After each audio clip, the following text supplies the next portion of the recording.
Welcome to Mechanic. Today we have a 2015 Audi Q7 and this vehicle from our multimedia information system. We're going to show you how to put your wipers into service mode in case you need to replace your windshield wipers.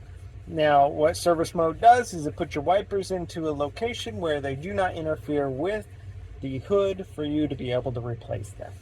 So from our multimedia center we're going to go and scroll over to car or hit the car option. Then we're going to hit the enter button, and then we have all these different options. We want to be in the servicing and checks. We're going to go in there. I'm going to scroll down here to wipers, and then we're going to hit service position. One note, this will not work if your hood is open. And then we're going to hit on, and our wipers go up into the service mode. And we'd be able to change our wipers and then be able to go back, hitting our enter button, and then go off, and that will close the wipers from being in service mode.